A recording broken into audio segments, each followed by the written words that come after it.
Баршаға сәлем достар. Бүгін біз видеоға шаблон дайындауды, яғни пресет файл жасауды нөлден бастап үйренетін боламыз. Ал ендеше кеттік. Баршаға сәлем достар. Бүгін сіздерменен видео шаблон, яғни видеоға пресет жасауды үйренетін боламыз. Яғни видео шаблон дегеніміз не, видео пресет дегеніміз не? Яғни бұл екеуі бір нәрсе. Негізінде видео шаблон деп те айтылады, яғни видео пресет деп те айтылады. Мысалы, өздеріңіз білетіндей, мен мына бір видеоны аламын, дәл осыған текст жазамын, мінекей арнаға тіркеліңіз деп. Және мен әр бір видеоны дайындаған кезде, осы видеоны былай жаңа проект ашылған кезде бұл менде сақталып тұрмайды. Дәл осындай шрифтпенен, осындай пресеттегі стильдегі осындай жазу менде сақталып тұрмайды. Мен оны, мысалға, мен жаңа проект ашқан кезде мен осы жазуды басынан жазуыма тура келеді. Мысалы, мен создать проект дедім, сосын мына жақта мен проектті ашамын, сосын импортировать деймін. Сосын мына жерде мысалы мен кез келген бір видеоны ашамын. Мінекей, енді мен дәл осы жерде мына текст бөлімін басамын және текстті мына жерге қойып, осы жерден текстке мен өзгертіріс кіргіземін. Яғни текст по умолчанию дегенді мен тіркелеміз жаздым. Ал енді мен жазғаныма бір 3-4 секундтай уақыт кетті. Енді мына жерден мен шрифтті таңдаймын, сосын текстті үлкейтіп, кейін мына жерде пресеттің стилін таңдаймын өзіме қатысты. Сосын мына жерде мен анимация бөліміне кіріп, мына жерден мысалға текстке анимация беремін, және мына жерде текст бітетін кезде тоже осы жеріне мен анимация беремін. Мінекей, енді дәл осы жерде мен текстке анимация жасауды қаласам, өзім анимация жасауды қаласам, мына жерден өздеріңіз трансформация бөлімінде мына ключевой кадрды қосам. Білетіндей, мен сіздерменен алдыңғы сабақтарда ключевой кадр жайлы сабақ өткен болатынмын. Дәл осы жерде мен ключевой кадрды қосып, осылайша мен мына текстті осы жерге қойып қоямын. Сосын 1-2 кадр өткізіп, мына жерге осылайша мен текстті қоямын. Мінекей, мына жерде мен текстке анимация жасадым осылай. Және сосын менің жазуым біткеннен соң мына жерге кішігірім тағы анимация жасайтын боламын. Яғни текст төмен қарай түсіп кету керек, ол үшін мына жерде ключті қосамын, және де мына жерде ключті осылай ақырындап төменге түсіріп қоямын. Міне, менде осындай жазу шықты. Яғни мінекей, бұл жай ғана бір мысал көрсеттім сіздерге. Ары қарай өздеріңіз түсініп алуларыңызға өте оңай болады. Мен мысалы мінекей дәл осылай арнаға тіркелеміз деп жазу жаздым, сосын мына жерде анимация жасадым. Сосын мен дәл осы жазуды әр проектті ашқан кезде жазып отыруыма керек болады. Ал енді бұны әр проектті ашып жазып отыруға керек емес дейтін болсам, мен сіздерге дәл осы сұрақтарыңызға жауап ретінде осы сабақты көрсететін боламын. Мен мысалы мына бір видеоға осылай текст жаздым, сосын мына жерде анимация қойдым текстке. Мысалы міне былай пайда болады, өздеріңіз білетіндей. Сосын вывод дегенге де осылайша мен анимация қойдым, және осы жерде мен текстті мына жерден өзім пайда болатын анимациясын осы жерден қосып қойдым. Мына жерден 1-2 кадр өткіземіз, осылайша текст қосамыз. Сосын текстке осылайша анимация беріп, текст осылайша жоқ болып кететін қылып қоямыз. Мінекей, бізде мынандай анимация пайда болды. Енді мен дәл осы анимацияны әр видеома постоянно әрқашан салып отырмауым үшін менде мына жерде текст жазып болғаннан кейін өздеріңіз көріп тұрғандай, мінекей, сохранить как пресет дейді. Мен осыны басамын, және мына жерде пресеттің атын айтыңыз дейді. Мысалы, мен тез түсініп алуым үшін атын жазып қоя саламын. Арнаға тіркелеміз деп жаздым. Мінекей, сосын мына жерде пространство дейді. Сіздер өздеріңіз қайсы аккаунтпен тіркелген болсаңыздар, сол аккаунттарыңызда бұл пресет сақталып тұрады деген сөз. Яғни бұл пресет видео шаблон болып есептеледі. Мысалы, мен мінекей окей деп бастым. Енді дәл осыны мен былай көшіріп алып, мысалы мен мына жерден осы текстті осылай мінекей көшіріп алып, мына жерден вставить деп басынан қоюыма да бола береді. Енді бұл бір проекттің ішінде мен осылайша қоя аламын. Бір видео шаблонымды, дайындаған видео шаблонды көшіріп, мына жерге қалағанша осылай қойып кетуіме де бола береді. Мысалға, мінекей, Ctrl-V, осылайша мен қойып кете беруіме болады. Ал енді бұның екінші жолы бар, бізге өте оңай болған. Мына жерде текст бөліміне кіреміз. Мына жерден осы түймені басқаннан кейін мына жерде пресет деген шығады.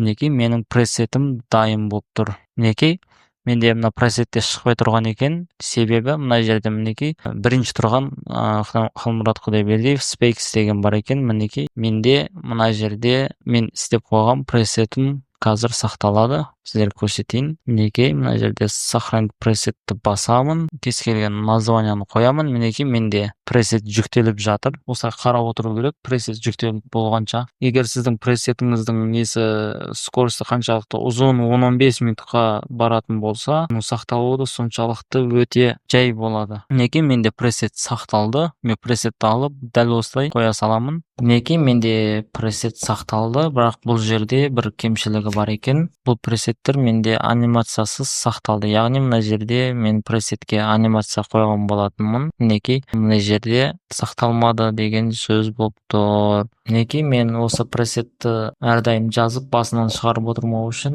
мінекей менде осылайша пресет сақталды. Яғни текст бөлімінде мына жерде пресет деген бар. Мінекей бұл жерде бір нәрсені ескеріп кетейін. Сіздің текстте сақтаған пресеттеріңіз мына жерде сіз мысалы экранның төмен жағына қойдым, сосын дәл осыны пресеттеп сақтап алдым. Мінекей пресеттеп сақтап алдым. Окей. Менде пресет мінекей жүктеліп жатыр. Өздеріңіз көретіндей міне экранның төмен жағына қойып пресетті сақтадым. Пресет дайын болды. Мен дайын пресетті алып мына жерден пайдаланайын десем экранның астына осылай түсіп қалған екен. Себебі мен мына басында мына жерде экранның астында осылай түсіп тұрған кезінде сақтағанмын. Сол үшін пресетті сақтар алдын барынша осы мына жақтағы пәрмендер арқылы тексттеріңізді центрге қойып, сосын мына жерде сохранить пресетті бассаңыздар сіздерге өте оңай болады. Жалпы сіздерге басында түсінікті болды деп ойлаймын. Ал мына жерден біз осылайша бір керемет пресет жасайтын боламыз. Ал енді сіздерге оңай болу үшін мен мына жерде анимациясы бар пресетті осылайша аламын және мына жерде видео футажға, мысалы мына футажға қойып екеуін сборник клипқа жалғап аламын. Яғни сіздермен өткен сабақта сборник клип жайлы өткен болатынмын.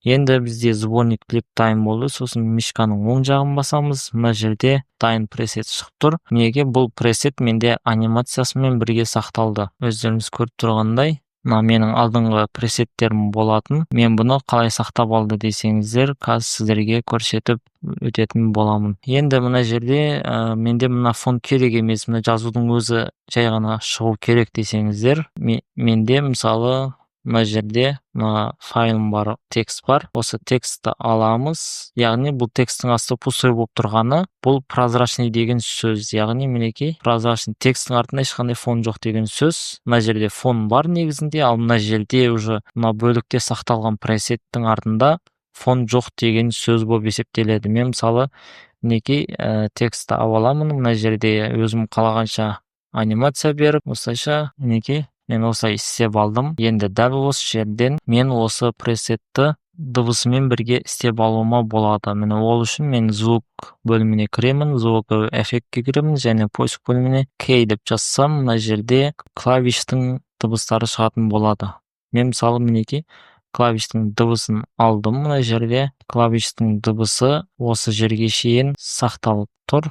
Яғни мінекей менде клавиштің дыбысымен бірге текст сақталды. Енді дәл осы екеуін осылайша белгілеп, мына жерде сборник клипке салып жіберемін. Мінекей бізде текст өзінің дыбысымен сақталды. Сосын мишканың оң жағын басып, мына жерде сохранить пресет деймін. Ол мына жердегі импортировать деген бөлімінде түсетін болады. Яғни мінекей бізде пресетіміз дайын болды. Енді пресетті алып осылайша кез келген видеоның үстіне қоямыз. Яғни өздеріңіз көріп тұрғандай, мына жерде біздің сақталған пресетіміз осылайша артындағы прозрачный фонменен сақталатын болады. Яғни мына жерде ештеңе жоқ болған болса, өздеріңіз түсінгендеріңіздей, астында ешқандай фон болмаса, сіз оны сақтасаңыздар осылайша прозрачный болып түседі. Ал егер астындағы фонмен осылай сақтайтын болсаңыздар, бұл астындағы фонмен бірге пресет болып түседі деген сөз. Яғни мінекей жалпы сіздерге түсінікті болып жатыр деп ойлаймын. Текст және футаж бойынша пресет жасауды сіздерге үйретіп шықтым. Ал енді пресетті негізінде сіз барынша прозрачный фонмен істесеңіз өте оңай болады деген сөз. Ал мына жерде енді стикер бөлімін көріп шығайық.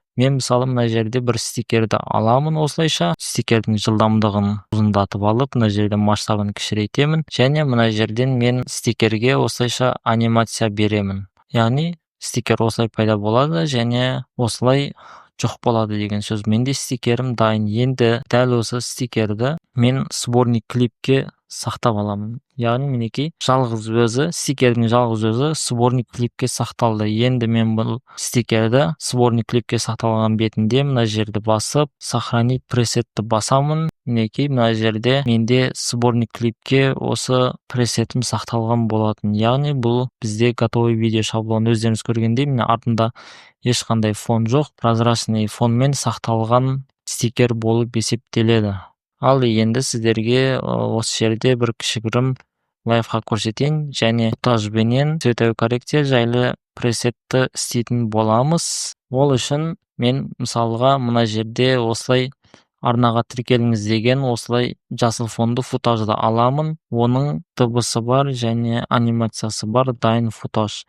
Енді мен осыны кез келген видеоға қою үшін осылайша импортировать етіп шығарып аламын, және мына жерден удалить фонды басып, хромакейді басамын. Өткенде сіздермен хромакей сабағын өткен болатынбыз. Хромакейді осылайша басып, мына жерден осындай настройкалар жасаймын, және корректировка бөліміне кіріп, HSL-ді басамын, және мына жақта жасыл түсті осветление дегенді өшіріп тастаймын. Яғни бұл дегені хромакейдің астыңғы бөлігінде жасыл фон көрініп тұр деген сөз. Мінекей өздеріңіз көріп тұрғандай, чуть-чуть осы жерде разница ойнап жатыр. Егер осылай видеоны біз центрге қойып алуымыз үшін мына инструментті пайдаланамыз. Мінекей бізде дайын болды. Енді мен осылай видеоға арнама тіркел деп осындай нәрсе жасау үшін мен футажды алып, осылайша қойып, өздеріңіз білетіндей мияқа удалить фонға кіріп, хромакейді пайдаланып жүруіме тура келеді әрқашан. Енді мен осыны функцияны әрдайым жасамау үшін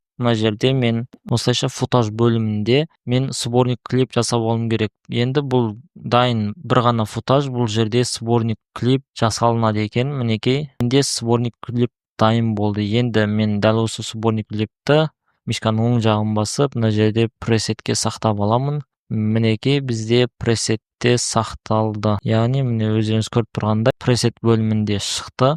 Бізде әрдайым осы пресеттегі видеоны мен кез келген видеоға қойсам, оның артында жасыл фонды өшіру деп менде талап, өшіруге деген талап болмайды. Яғни бұл жасыл фон өшірілген готовый пресет болып саналады.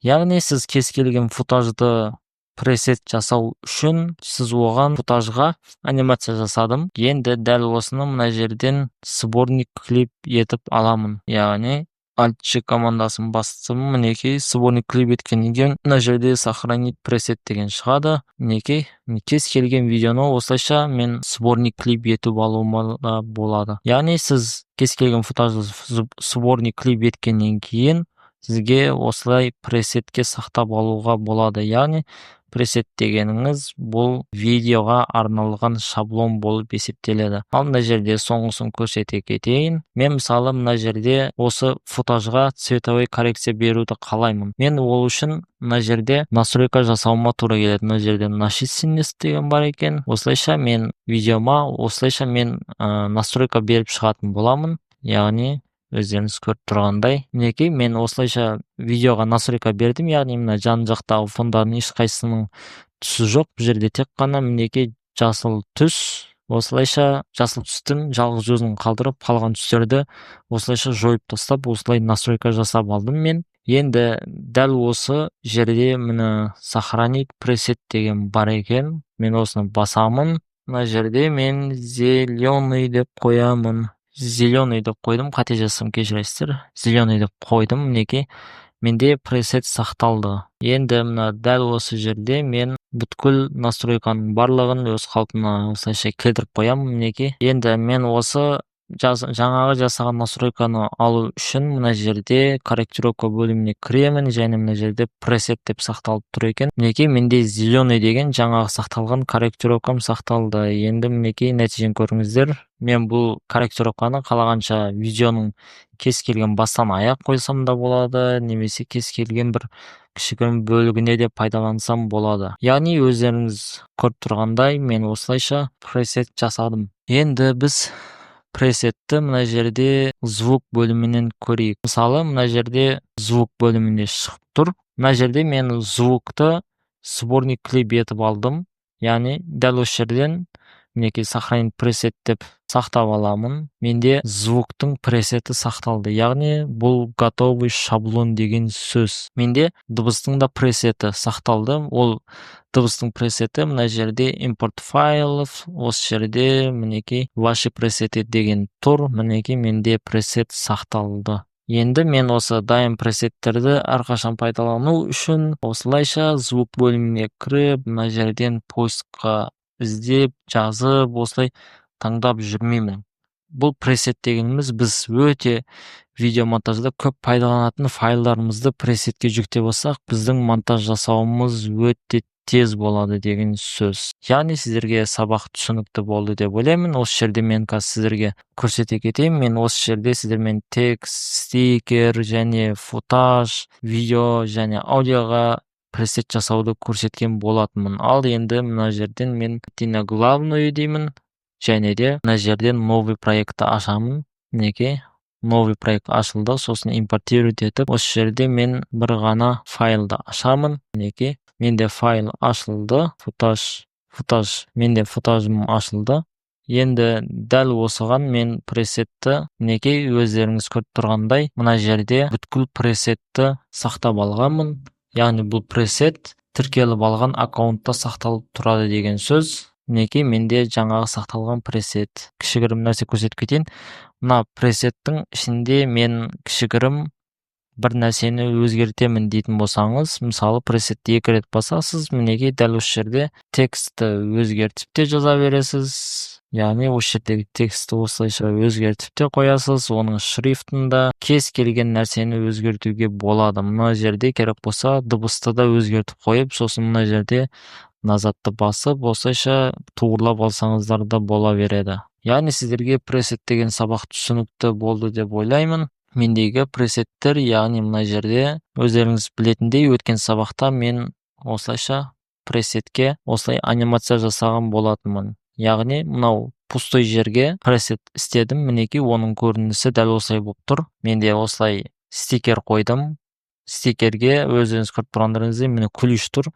Осылай ключевой анимация жасадым. Сосын мына жерде тексттің пайда болуына анимациялар қостым, және мына жерде мен звуктарды қосып шықтым. Яғни мына жерге егер мен бір файл қойылатын болсам, бұл менде прозрачный болып істемейтін болады. Мысалы, қазір сіздерге көрсетіп кетейін. Мына жерде мына файлды алып осылайша қоямын, мінекей, сосын назатты басамын, және осы сақталған пресетті видеоның үстіне қоямын. Мінекей, бұл ішіндегі файлымен мына слой болып, яғни бұл видео слой болып, астындағы слойды бүткілін жауып тастады. Енді мен бұны мына ортаға қойған слойды алып тастаймын.